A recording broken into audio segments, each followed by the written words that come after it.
Hello friends, welcome to ओजांग test practice. जैसा कि आप सभी जानते हैं, हमारे कुछ सेशंस चल रहे हैं जिनमें कि हम कुछ क्वेश्चंस को डिस्कस करते हैं। डेली 5 क्वेश्चंस हमारा डिस्कशन चलता रहता है। आज का जो हमारा डिस्कशन है वो कुछ अगले 5 क्वेश्चंस पर है। उसे उन्हें हम स्टार्ट करते हैं। ओजांग टेस्ट प्रैक्टिस ऐप पर आप सभी लोगों का स्वागत है। जो भी बच्चे प्रीलिम्स में अपीयर होने जा रहे हैं उन लोगों के लिए एक बहुत ज़्यादा स्पेशल या बहुत ज़्यादा खास ये सेशंस रहने वाले हैं। क्वेश्चंस को कैसे अटेम्प्ट किया जाए, क्वेश्चंस को अटेम्प्ट करने में क्या गड़बड़ियां करते हैं हम, और किन तरीकों से हम अपने को सुधार सकते हैं, कहाँ गलती कर रहे हैं उस गलती को पकड़ें और उसको सुधारें। इससे हमारा बहुत ज़्यादा बेनिफिट हो जाता है प्रीलिम्स में, प्रीलिम्स को क्लियर करने में। तो चलिए सेशन को स्टार्ट करते हैं। आज हम बात करेंगे कि किस प्रकार से आज के जो क्वेश्चन है हमारे वो ज्योग्राफी के हैं। तो किस प्रकार से हम यूपीएससी प्रीलिम्स में 75% या उससे ज्यादा का स्कोर कर पाएंगे ज्योग्राफी में। इस पर्टिकुलर सेशन में हम ये डिस्कस करेंगे। कुछ 5 क्वेश्चंस लेकर के चलेंगे। उन 5 क्वेश्चंस को देखते हुए सीखेंगे बहुत सारी चीजें। देखिए, consider the following statements regarding biogas. Biogas के बारे में कुछ स्टेटमेंट्स दिए हैं। Which is a very important source of energy in rural areas. ग्रामीण क्षेत्रों में ये ऊर्जा का एक महत्वपूर्ण स्रोत है। तीन स्टेटमेंट्स जो हैं वो हमें दिए हैं। पहला स्टेटमेंट कहता है biogas has a higher thermal efficiency compared to charcoal, cow dung and kerosene. Charcoal, गोबर और मिट्टी के तेल की तुलना में बायोगैस की तापीय क्षमता अधिक होती है। Second statement, not only biogas serves as a source of energy in the form of fuel, but also can be used as source of manure for farm crops. Biogas न केवल ईंधन के रूप में, ऊर्जा के स्रोत के रूप में कार्य करता है, बल्कि कृषि फसलों के लिए खाद के स्रोत के रूप में भी उपयोग किया जा सकता है। थर्ड स्टेटमेंट कहता है it is slightly less environment friendly as it releases green house gases when burned as a fuel. यह थोड़ा सा कम पर्यावरण के अनुकूल है क्योंकि यह ईंधन के रूप में जलाने पर ग्रीन हाउस गैसों को छोड़ता है। ये 3 स्टेटमेंट दिए हैं, हमें निकालना है कौन सा स्टेटमेंट इनकरेक्ट है, कौन सा कथन जो है वो असत्य है, ये हमें निकालना है। देखिए, फर्स्ट स्टेटमेंट कह रहा है biogas has a higher thermal efficiency compared to charcoal, cow dung and kerosene. ये स्टेटमेंट गलत है। चारकोल और केरोसिन जो है उनकी थर्मल एफिशिएंसी जो है वो ज्यादा होती है, तापीय क्षमता जो है वो ज्यादा होती है। तो ये स्टेटमेंट हमें गलत देखने को मिलता है। Not only biogas serves as a source of energy in the form of fuel, but also can be used as source of manure for farm crops. खाद के स्रोत के रूप में भी उपयोग किया जा सकता है।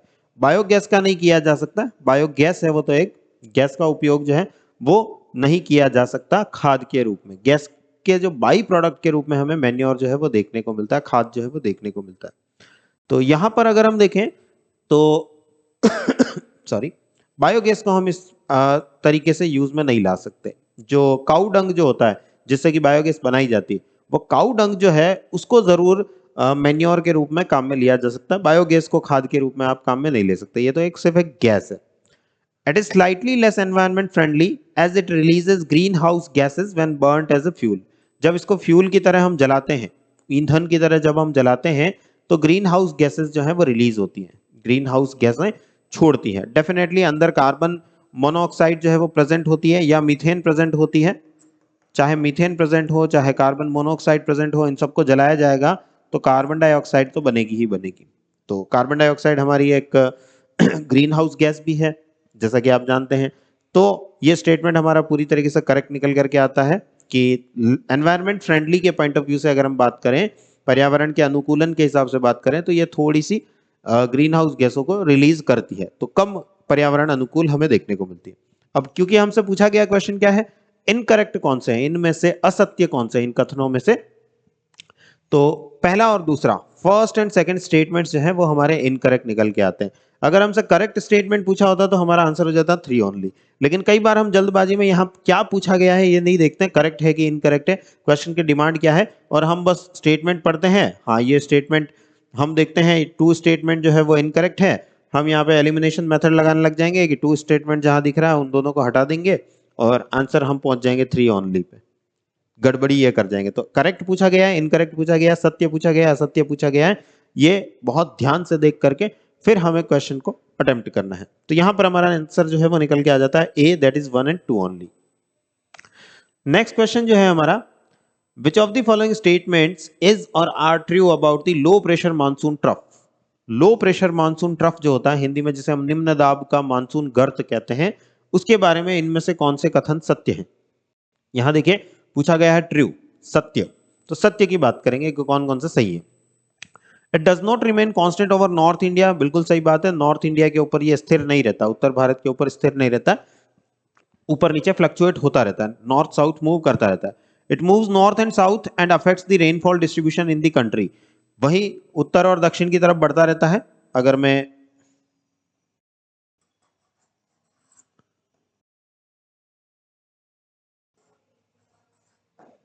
अगर मानसून ट्रफ की बात करूं तो ये मानसून ट्रफ जो है वो नॉर्थवर्ड साउथवर्ड मूव करता रहता है, उत्तर दक्षिण जो है मूव करता रहता है।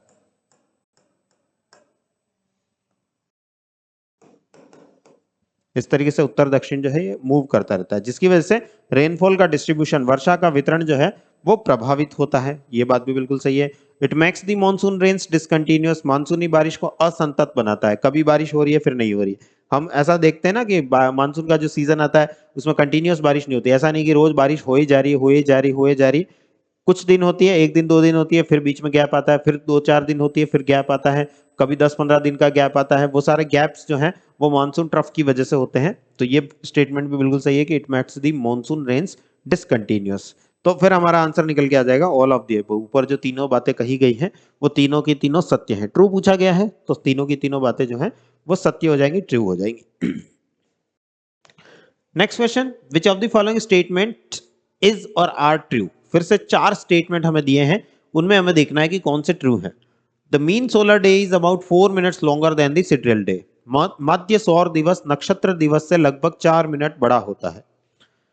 The speed of rotation of the earth is decreasing, पृथ्वी का घूर्णन वेग घट रहा है। तीसरा स्टेटमेंट कहता है according to the increasing distance from the planets of the sun, सूर्य से बढ़ती हुई दूरी के अनुसार क्रम होगा Mercury, Venus, Earth, Mars, Jupiter, Saturn, Neptune, Uranus.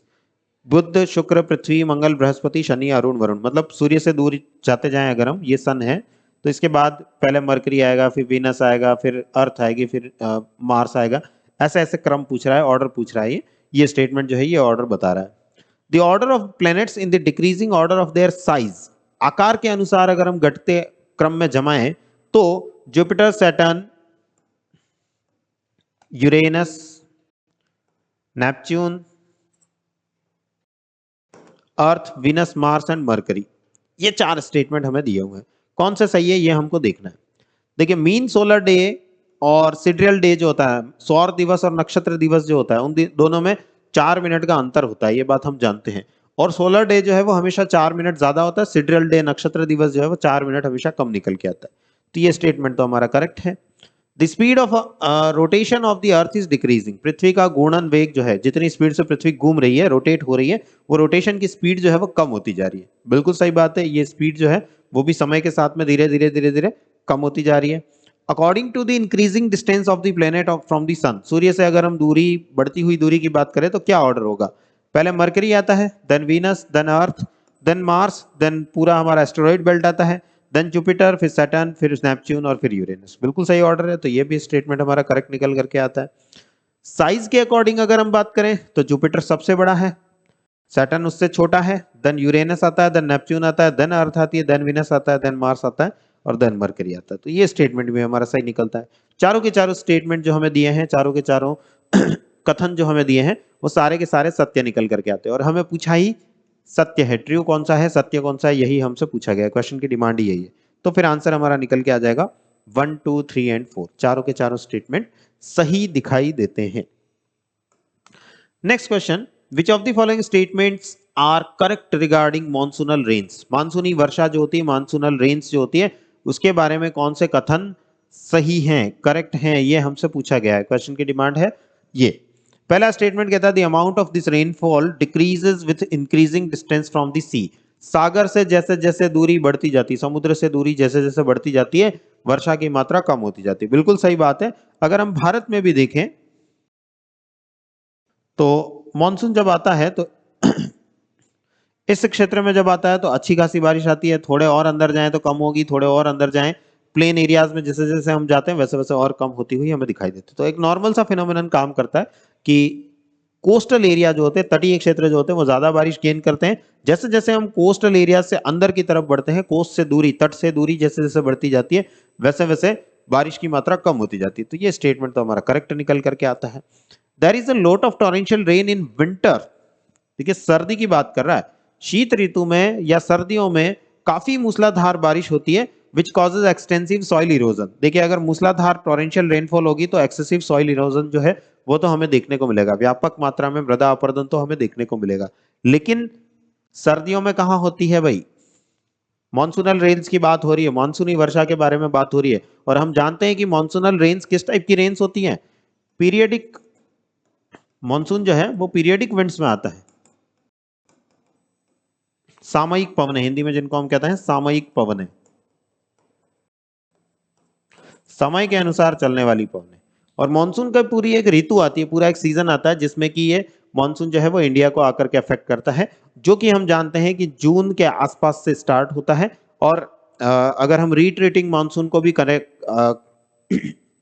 साथ में लेकर के चलें, मानसून का पुनश्चलन जो है उसको भी साथ में लेकर के चलें, तो नवंबर तक जाकर के हमें मानसून जो है वो देखने को मिलता है। और अगर हम जून से नवंबर का टाइम देखें तो वो विंटर्स का टाइम तो है नहीं, शीत ऋतु का समय तो है नहीं भारत में, अगर मैं बात करूं तो सर्दियों में मूसलाधार बारिश हमें मानसून की वजह से देखने को नहीं मिलती है। अगर देखने को मिलती भी है सर्दियों में बारिश, थोड़ी बहुत जो देखने को मिलती है वो मिलती है वेस्टर्न डिस्टर्बेंसेस की वजह से, पश्चिमी विक्षोभ जिसे हम कहते हैं, जो कि भूमध्य सागर में मेडिटेरेनियन सी में क्रिएट होता है, उसकी वजह से देखने को मिलती है। तो ये स्टेटमेंट हमारा इनकरेक्ट हो जाता है, असत्य हो जाता है। अगर हम देखें तो फिर आंसर हमारा हो जाएगा वन ओनली। पहला स्टेटमेंट जो है वो सही है, दूसरा स्टेटमेंट जो है वो यहाँ पर इनकरेक्ट हमें देखने को मिलता है। यहाँ देखिए जनरली क्या होता है, टॉरेंशियल रेन आपने देखा, सॉइल इरोजन आपने देखा, तो आपने सोचा हाँ टॉरेंशियल रेन हो रही है, मूसलाधार बारिश हो रही है, तो मृदा अपरदन तो होगा, सॉइल इरोजन तो होगा, तो आप इसको करेक्ट कर लेते हैं। लेकिन ये ध्यान रखिए कि टॉरेंशियल रेन विंटर भी लिखा है, विंटर सर्दियों में, मानसून की बारिश सर्दियों में नहीं होती, विंटर्स में नहीं होती। तो ये स्टेटमेंट हमारा इनकरेक्ट निकल के आ जाता है। तो आंसर हमारा निकल के आता है ओनली वन। चलिए लास्ट क्वेश्चन आज का, which of the following pair of tributaries and main rivers are correct. इधर ट्रिब्यूटरीज दी है, सहायक नदियां दी हैं, और इधर मुख्य नदी मेजर रिवर जो है वो हमें दी है। घाघरा रिवर बिल्कुल गंगा की ट्रिब्यूटरी है, गंगा में जाकर के अपना जल जो है वो विसर्जित करती है। हिरण रिवर नर्मदा की ट्रिब्यूटरी है, यहां तक भी सही मामला चल रहा है, हिरण जो है वो नर्मदा में जाकर के अपना जल विसर्जित करती है। हसदो रिवर ताप्ती से कोई लेना देना नहीं है, ताप्ती बहुत दूर रह गई, ताप्ती जो है वो मध्य प्रदेश और गुजरात में बहने वाली नदी है, जबकि हसदो जो है वो छत्तीसगढ़ में महानदी की ट्रिब्यूटरी है। महानदी की अगर हम बात करें तो महानदी की सहायक नदी देखने को मिलती है हमें हसदो। तो ये तो हमारा इनकरेक्ट हो जाता है, करेक्टली मैच्ड नहीं है। और मांजरा रिवर गोदावरी की ट्रिब्यूटरी है, ये बात भी बिल्कुल सही है। अगर हम इनमें से बहुत कुछ नहीं जानते, लेकिन ये पता है कि हसदो रिवर जो है वो ईस्टर्न इंडिया की रिवर है, पूर्वी भारत की नदी है। तापी जो है वो वेस्टर्न इंडिया की नदी है, पश्चिमी भारत की नदी है। अगर हम इतना सा भी जानते हैं और ये दोनों मिसमैच होते हैं, तो अगर आप एलिमिनेशन मेथड लगाएंगे तो 3 ऑप्शन जहां भी दिख रहा है उन सारे ऑप्शंस को एलिमिनेट कीजिए, आंसर निकल के आपके सामने आएगा 1, 2 एंड 4।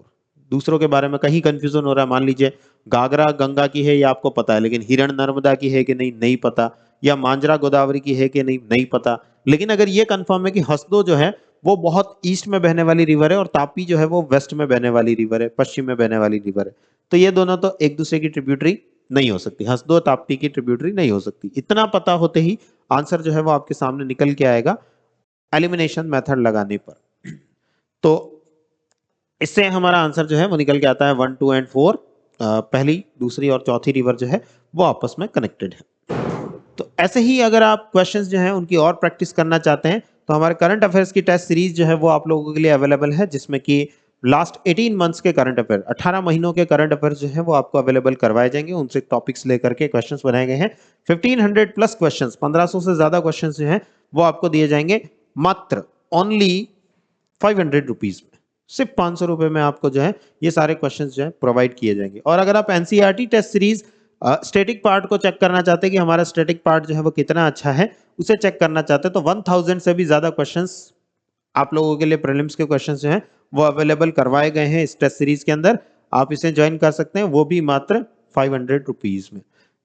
हमारी जो ऐप है ओजांग टेस्ट प्रैक्टिस ऐप, जो आप गूगल प्ले स्टोर पर जाकर के डाउनलोड कर सकते हैं, ऐसा हमारा लोगो है ओटीपी का, तो उससे आप इसे डाउनलोड कर सकते हैं और ये क्वेश्चंस जो हैं इनको अगर आप कोर्सेज को ज्वाइन करना चाहते हैं तो इन कोर्सेज को ज्वाइन कर सकते हैं। और अगर आप पूरी प्रीलिम्स की तैयारी करना चाहते हैं, कंप्लीट प्रीलिम्स जो है वो करना चाहते हैं, तो हमारा प्री स्पेशल बैच जो है वो स्टार्ट हो चुका है, आप लोग इसे ज्वाइन कर सकते हैं। मात्र 10,000 रुपए इसकी फीस रखी गई है। जो भी बच्चे प्रीलिम्स में अपीयर हो रहे हैं और इस प्रीलिम्स को सिक्योर करना चाहते हैं कि हाँ ये प्रीलिम्स हमें क्रैक करना ही है, तो आप इसे ज्वाइन कर सकते हैं। और स्पेशली आप लोगों को इसके साथ में अगर टेस्ट सीरीज चाहिए तो टेस्ट सीरीज ज्वाइन करना चाहते हैं तो भी कर सकते हैं। अगर सिर्फ कोर्स ज्वाइन करना चाहते हैं तो कर सकते हैं, सिर्फ टेस्ट सीरीज ज्वाइन करना चाहते हैं तो कर सकते हैं, दोनों ज्वाइन करना चाहते हैं तो भी कॉम्बो ऑफर आप लोगों के लिए अवेलेबल है। आप कॉम्बो ऑफर में दोनों चीजों को ज्वाइन कर सकते हैं। तो चलिए आज के सेशन को हम यहीं एंड करेंगे। मिलते हैं अगले सेशन में कुछ और क्वेश्चंस के साथ में, और क्वेश्चंस की प्रैक्टिस जो है हम अगले सेशन में करेंगे। थैंक यू बच्चों, थैंक यू एवरीवन।